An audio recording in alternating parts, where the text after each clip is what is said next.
السلام عليكم ورحمة الله وبركاته. اللهم صل وسلم وزد وبارك على سيدنا محمد وعلى آله وصحبه أجمعين. ازيك يا حبايبي؟ عاملين ايه؟ رب تكونوا بخير. النهاردة هنعمل مع بعض كفتة مشوية ورز بالخلطة ومكرونة سباكيتي، وهنبدأ ونقول بسم الله. وقبل ما نبدأ الفيديو أتمنى منكم متنسوش الاشتراك في القناة وتفعيل زر الجرس عشان يوصلكم منه كل فيديو جديد بنزله، واللايك والتعليق حلو منكم. ودلوقتي اول حاجه ببدا اعملها، كنت بجهز الكفته. جبت اللحمه المفرومه وببدا اضيف عليها التوابل. اول حاجه ضفتها عليها البقسماط. في ناس كتير مش بتحب الكفته بالبقسماط، بس انا لقيته بيعملها طعم حلو ومش بكتر فيها، يعني بحط حاجه بسيطه جدا. دلوقتي جبت معايا بصلايه وابدا اقطعها قطع زي ما احنا شايفين كده علشان افرمها للكفته.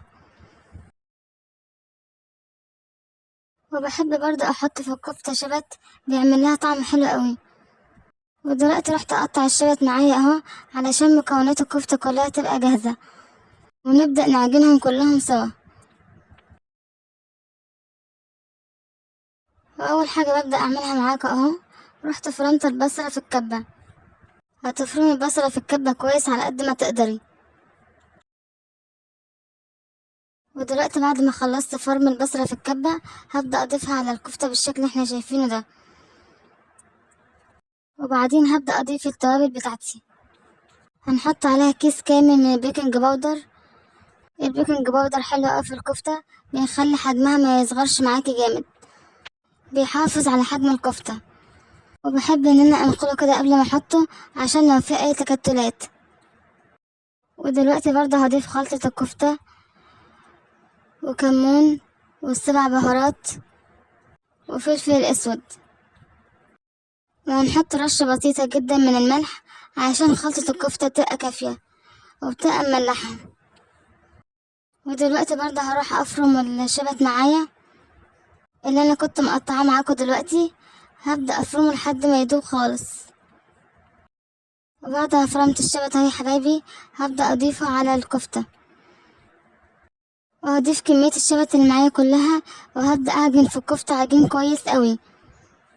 وأهم خطوة بتعمليها في الآخر، بتبدأي تحط كده نقطة زيت، شوية صغيرين قوي من الزيت، بتخلي الكفتة وانت بتعجنيها ما تلزقش في ايدك، وبتبقى ناعمة معاكي وطرية أثناء العجن. ودلوقتي هبدأ ألم معايا العجينة كويس خالص اهو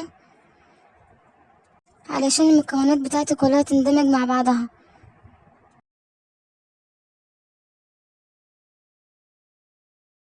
ودلوقتي العجينة بتاعتي كانت بدأت تتلم معايا اهي. ودلوقتي بوريكم ايديا ان اللحمة مش لازقة فيها ولا اي حاجة بسبب شوية الزيت اللي حطيناهم في الاخر. ودلوقتي يا حبايبي بعد ما لميت العجينة معايا كويس هسيبها في التلاجة حوالي نص ساعة، وهبدأ اروح اجهز المكرونة. هعمل جنب الكفتة بتاعتي النهاردة مكرونة سباكيتي. دلوقتي كانت المية غليت وابدأ اضيف عليها المكرونة اهو. لازم المية تكون غليت معاك كويس اوي قبل ما تضيفي المكرونة عليها علشان ما تعجنش منك. بعد ما تضيفي المكرونة تبدأي تقلبي فيها كده يمين وشمال، وتحطي عليها رشة من الملح.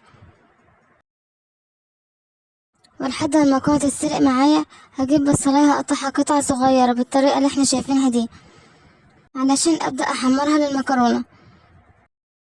أتمنى منكم تكملوا معايا الفيديو للآخر ونشوف مع بعض الشكل النهائي للكفتة وللرز بالخلطة. هعمل كمان جنبهم رز بالخلطة هيكون جميل قوي. وياريت متنسوش الاشتراك في القناة عشان تدعموني وكلنا بنشجع بعض، وما تنسوش اللايك والتعليق. وياريت اقدر افيدكم من الفيديو بحاجة. انا عارفة ان احنا كلنا شاطرين، بس بقى في خطوات مهمة وبسيطة للناس المبتدئين في الطبخ. وزي ما احنا شايفين كده بعد ما خلصت تقطيع البصلة هبدأ اروح اولع عليها واحمرها كويس عشان المكرونة، وهضيف عليها كمية زيت مناسبة.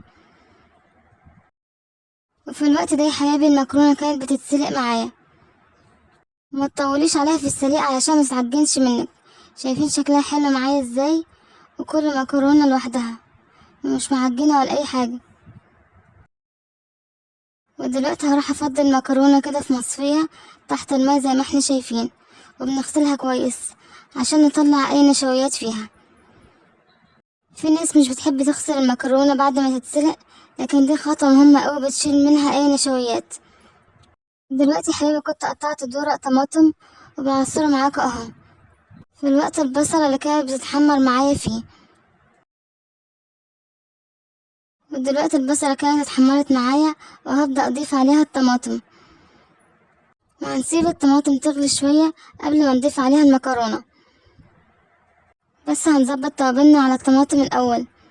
ضفت عليها نص معلقة من الكمون، ونص معلقة من السبع بهارات، ورشة بسيطة كده من الفلفل الأسود. وفي الوقت ده الطماطم كانت غليت معايا خالص، وهبدأ أضيف عليها المكرونة. ضروري تضيفي المكرونة على الطماطم بعد ما تكون غليت معاك على الآخر، علشان ما تعجنش منك وتكون اتسبكت كويس. ودلوقتي يا حبايبي هنقلب المكرونة في الطماطم كويس، وهنخلي النار عالية عليها لحد ما الطماطم بتاعتنا تنشف. وفي الوقت ده يا حبايبي كنت بقلبها كويس اهو زي ما احنا شايفين، وهبدأ اظبط الملح بتاعها. شايفين كانت اتقلبت معايا كويس اهي، وبقى لونها احمر وجميل قوي. وهسيبها بقى تستوي براحتها، وهروح اطلع الكفتة من التلاجة بعد ما وطيت على المكرونة النار. ودلوقتي هبدأ اصبع الكفتة يا حبايبي زي ما احنا شايفين بالطريقة دي. بجيب معايا كده 3 أو 4 ساخات من الشيش طاووق، علشان يبقوا عراض معاكي كده وتقدري تصبعي فيهم الكفتة كويس. وهملس كده على الشيش طاووق بحاجة بسيطة جدا كده في ايديكي من الزيت، علشان يكون التصبيع فيها سهل وتقدري تطلعي الكفتة من الشيش طاووق واللحم ما يلزقش فيه. شايفين يا حبايبي نصبع الكفتة بالطريقة اللي احنا شايفينها دي. تحطي قطعة اللحم اللي معاكي في الشيش طاووق وتفضلي تبرمي فيه كده لحد ما يطلع معاكي بالحجم اللي انت عايزاه، وتبدأي تسحبي الصابع من الشيش طاووق بالراحة قوي. شايفين الفتحات دي بتخلي الكفتة معاكي تستوي من جوه وما تكونش طرية. دي اكتر حاجة كويسة لما تعملي كفتة على الشيش طاووق، بيخلي فيها كده فتحات عشان تستوي معاكي من جوه. هعمل معاكم كده 2 3، والباقي هعملهم لوحدي لحد ما نجهز الكمية كلها، وهبدأ ارصهم كده في الصينية. وما تيجي ترصي صوابع الكفتة في الصينية تخليهم بعيد عن بعض علشان ما يلزقوش بعض اثناء التسوية. انا حابة اوريكم يا حبايبي الكفتة ازاي بعملها في الشيش طاووق، وابدأ اسحبها منه من غير ما بيكون فيها اي لحم، عشان زي ما قلتلكوا كده انا كنت دهناه في الاول زيت، فده بيخليه سهل معايا قوي. وفي الوقت ده يا حبايبي انا كنت خلصت الكمية معايا كلها ورصيتها في الصينية، وهبدأ احطها في الفرن. هتحط في الصينية شوية زيت صغيرين قوي، هي مش بتاخد معانا زيت كتير لما بتكون تحت الشواية. وهتحطيها تحت الشواية حوالي 3 4 دقايق، وتبدأ تبص عليها علشان ما تنشفش منك. في الوقت ده كنت هبدأ اروح اجهز الرز بالخلطة. هعمل جنبهم كده شوية رز بالخلطة صغيرين. اول حاجة هبدأ اعملها بقطع له بصلة زي ما احنا شايفين كده يا حبايبي بالطريقة دي، قطع صغيرة. وبعدين هنحط على البصلة بنقطعها معانا دي كمية زيت صغيرة، ونفضل نحمرها لحد ما توصل للون الذهبي الجميل. وهسيب البصلة تتحمر على النار، وهروح اجيب قطعتين من الطماطم وهقطعهم برضو قطع صغيرة على ايديا. وبعد ما هخلص تقطيع الطماطم يا حبايبي هجيب برضو فلفل اخضر وهقطعه قطع صغيرة. دي طريقة لعمل الرز جميلة قوي، جربيها مش هتندمي عليها. ممكن تاكليه لوحده كده من غير اي حاجة تكون جنبه، لان طعمه لوحده بيبقى لذيذ قوي. ودلوقتي كنت بقطع الفلفل الاخضر اهو. وفي الوقت ده البصلة كانت بتتحمر معايا، وبعد ما البصلة تبدأ تاخد اللون الذهبي هبدأ اضيف عليها توابلنا.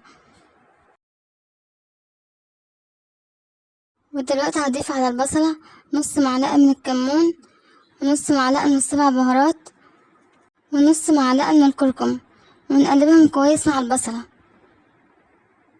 الكركم بيعمل طعم حلو قوي للرز، وبيديله ريحة حلوة قوي.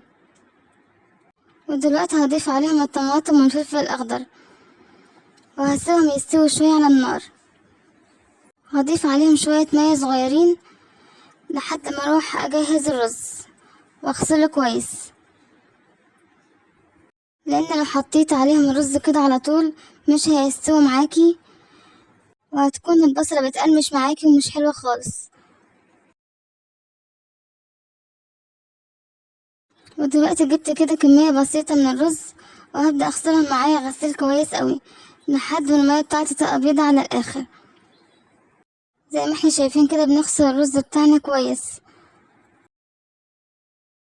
وبعد ما خلصت غسيل الرز هروح اشوف الخلطة اذا كانت اتسبكت معايا. كانت اتسبكت وبقت لونها حلو اوي، عاملة ريحة تحفة جدا في البيت. ودلوقتي هضيف الرز على الخلطة وهقلبهم فيها كويس قوي. لون الرز كده هيبقى اصفر معاكي من الكركم اللي احنا حاطينه، هيخلي لون الرز كده ذهبي وجميل. ودلوقتي بعد ما قلبت الرز كويس اوي في الخلطة هضيف عليه العيار بتاعه، وهظبط الملح وهخلي النار عالية عليه لحد ما المية بتاعته تنشف. اتمنى اكون قدرت افككم بحاجة يا حبايبي من الفيديو، وياريت تدعموني، متنسوش الاشتراك في القناة وتفعيل زر الجرس عشان يوصلكم مني كل فيديو جديد بنزله. واحب اعرف ايه رأيكم في الفيديو في تعليق. دلوقتي يا حبايبي الرز كان استوى معايا اهو، شايفين شكله بقى حلو اوي ازاي، كان طعمه تحفة بجد، وتقدري تاكليه لوحده من غير ما يكون جنبه اي حاجة. ودلوقتي برضو الكفتة كانت جهزت معايا ومستوية من جوه وجميلة اوي. السلام عليكم، اشوفكم في فيديو جديد ان شاء الله.